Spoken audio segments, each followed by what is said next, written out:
Started if everyone's ready. I wanted to update you on a couple incidents from yesterday. One being the North Avenue Beach incident, the second being the incident on the CTA. So I'll start with the North Avenue Beach. I'm just going to run through a timeline of events. Then I'll have Kevin Ryan with CTA come up and make comments, and then I'll come back for just a few questions. So around 4 o'clock on the North Avenue Beach, small groups of young people began showing up at the beach.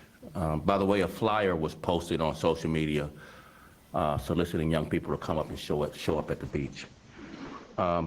People at the beach, including the young people, were having a good time. It was very peaceful initially at 4 p.m. There were also families at the beach, and the volleyball court was full. At 5:07 p.m., because officers, we had our first gun arrest at the checkpoint for back checks. We recovered a 9mm handgun and a fanny pack during that back check. 20-year-old Brian Wade was charged with 1 felony count of aggravated unlawful use of a weapon. At 5:38, a second gun arrest at the beach at the checkpoint was made, recovered by an officer, again in a bag. 21-year-old Alexander Alcantara, that's A-L-C-A-N-T-R-A, was charged with misdemeanor unlawful use of a weapon on a public street alley. And then at 9:47, the beach continued to be peaceful. About 100 individuals were dancing, wading in the water, having fun. And then at 9:47, officers in the area heard screaming due to 2 women fighting. Moments later, after officers heard that the screams and the fight and saw the fight between 2 women, officers see a muzzle flash from nearby, hear shots being fired, and a 19-year-old male sustained multiple gunshot wounds from that shooting. He was taken to Illinois Masonic in critical condition. Officers immediately began pursuing 2 men who began running from that scene. One of the individuals who was running from that scene, one of the 2, tossed a fanny pack, which was recovered, and a Glock handgun with an extended magazine was recovered from that bag. That particular individual that threw the bag with the gun in it made his escape. The second offender who fled was apprehended by officers. Charges are pending with this second offender, so he's still in custody at Area 3 detectives investigating the shooting. At 9:50, so just soon after these 2 individuals were chased from the beach, with one being apprehended, officers began clearing the beach. So began closing and clearing the beach. The crowd from the beach spilled over into the neighborhood there. Chicago police officers in the neighborhood began spilling out into the neighborhood from the beach as we were pushing people out of the beach.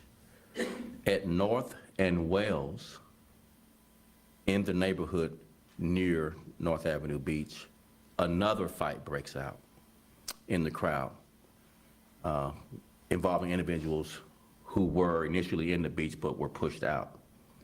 Multiple officers trying to control that crowd and intervene and stop the fighting sustained non-life-threatening injuries while dispersing the crowd. 3 arrests were made. A 15-year-old, a 16-year-old female, and another 16-year-old male. So a 15-year-old male, a 16-year-old female, and another 15-year-old male was arrested and charged. The crowd was dispersed. It's about 11:30 p.m. at this point, and the neighborhood was cleared. The second incident I want to highlight, to mention, is CTA incident that occurred approximately 7:51 p.m. In the 200 block of West 47th Street on the Red Line.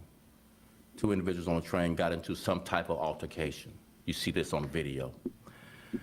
The offender shoots at the victim, and then the offender flees, making good his escape from the platform.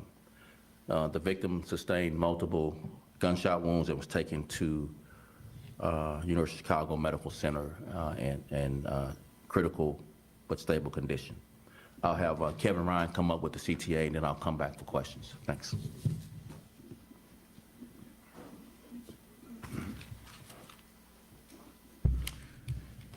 Good afternoon. My name is Kevin Ryan. I'm Vice President of Security for the CTA.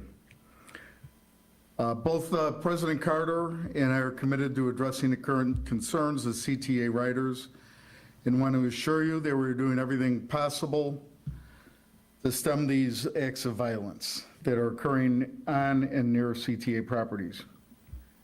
Many of these incidents are targeted incidents where the individuals are going after each other. Very few seem to be random acts of violence in the system. The CTA and the CPD have a decades-long partnership. Each day I work in close collaboration with the Chicago Police Department, especially Commander Byrd from the Public Transportation section. We talk on a daily basis, sometimes an hourly basis.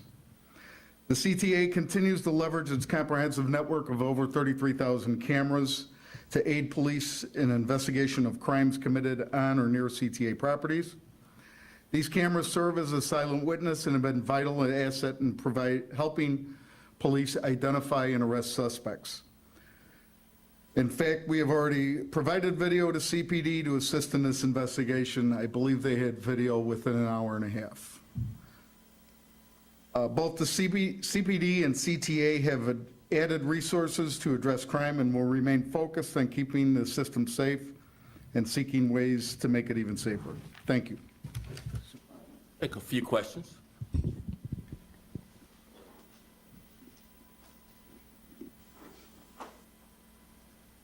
This might actually be for Kevin Ryan from CTA, Okay. Yeah.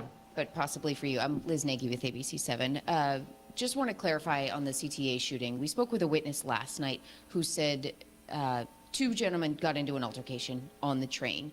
One of them was beating the other one up, and it appeared to him as though the one who was being beaten up was the one who pulled out a gun and did the shooting. So the offender you're referring to is the gunman, but was initially perhaps a victim? How can we prevent people from getting on CTA with guns? I mean, they said the train car was full of people heading home from work. That's $1 million question. If you could prevent people from getting on the CTA with guns, we could do it, you know, like airports do it, but nobody would ever get on a train. There would be huge, long lines. This is a challenge faced by agencies all over the world, to be quite frank. So just, it's aggressive enforcement and aggressive prosecution once somebody is caught. And there are enhanced penalties for carrying weapons on public transportation. And we're still looking for the offender, right? We are. In that He made good his escape. And can I just piggyback on that question regarding how do we prevent people from bringing guns onto the CTA train? I would add, and onto beaches, onto parks, at events, in neighborhoods, in cars, leading to road rage. I mean, just the question is quite appropriate. Consequences for having a gun when you're arrested will deter. Real consequences for having a gun will deter people from having guns in these circumstances that lead to violence. And Superintendent, we're heading into another holiday weekend. We had one of these large fights on North Ave Beach over Memorial Day weekend. There was one in Millennium Park. This seems to be Chicago and State earlier this summer. This seems to be a persistent problem. What can people expect this weekend on the beaches? Brave and courageous, dedicated police officers from the Chicago Police Department doing everything they can to keep the people of Chicago safe is what you will expect. Again, you know, personal conflicts being resolved with gunplay, I think is the best characterization of what's been happening in these circumstances. And the consequences when we make arrests to those offenders in our courts by our judges, it is the officers are doing their job. More guns these last 2.5 years recovered than ever in the history of Chicago Police Department. 24,000 guns recovered these last 2.5 years, more than ever. The consequences hadn't caught up with the work that Chicago police officers are doing in holding these people accountable for their behavior. So strict consequences for violent offenders is always going to deter violent offenders from continuing to do what they've done. Yes, ma'am. This is Sharday Gray with CBS. You mentioned that officers are doing what they're supposed to do, but will there be an increase in security, more officers on North Avenue Beach, or Yes. more so even in Old Town into the neighborhoods? Yes, there was significant police presence on North Avenue Beach, and there will continue to be significant police presence, not only on the beach, but into the neighborhoods, as well as enhanced security measures like lighting and other things that we can do to capture offenders. And then this message, don't bring guns to the beach. It's just not something that's gonna make us safe, regardless of the reasons that you think is the reason why you're doing it. It's just not appropriate to bring a gun to the beach, to a park, to a special event, to a concert. We are gonna hold you accountable. We're gonna make the arrest. We're gonna charge you. And we're gonna encourage the courts to hold you accountable to the fullest extent of the law. Hello, V1 with NBC5. So regarding the situation and the problems at North Avenue Beach and even 31st Street Beach, you say, you guys are more police presence, more security checks. Aside from that, is the department doing anything differently to address the problem? Because we're seeing it like night after night. So the bag checks are different. The increased presence is different. I think I'm going to stick with the point being made with the question of how do you keep people from bringing a gun to the beach? Consequences. We just can't skip the importance of holding people accountable, that officers risk their life. I mean, these officers risk their life to run toward danger. Like, think about shots are fired on the beach and officers run toward shots being fired. They're not bulletproof. Officers have families and lives they want to live, but they risk their lives. To hold people accountable, the least the courts can do, the judges can do, is hold people accountable that are in custody to the fullest extent of the law. That's what needs to be different. The effort for Chicago police officers is extraordinary. Their efforts are extraordinary. I mean, it's no small thing in these last 2.5 years to take 24,000 guns off the streets of Chicago. That's a record. That's more than that LAPD and NYPD have taken off the street. Combined. Yeah. Sorry, my second question is with the Pride Parade being this weekend, what is your response to Alderman Tunney's letter to you, just concerning about his concerns about staffing and just security? We've added more staffing to this year's Pride than we've had in the past. We've had more coordination with businesses and other stakeholders in the planning process for Pride Parade than we have in the past. We're going to have a tabletop exercise around the Pride Parade, given the incidents across the country regarding Pride, the threats that's been made at other places. We have no threats to Chicago's Pride Parade, but we are, obviously planning for the worst, hoping for the best, but we have extraordinary dedicated resources to this year's Pride, more than has ever been committed. So that's my response to his letter. I actually will formally write that, but that's the response to the letter. But more resources, more intelligence coordination, more coordination with both businesses and other stakeholders in the community and the neighborhoods this year than we ever have. When you say significant police presence at Ave Beach and in the North Avenue area, are we talking dozens of officers, hundreds of officers? Hundreds. And is that standard patrol or would more show up, hundreds after more showed up? So we have several ways that we add resources.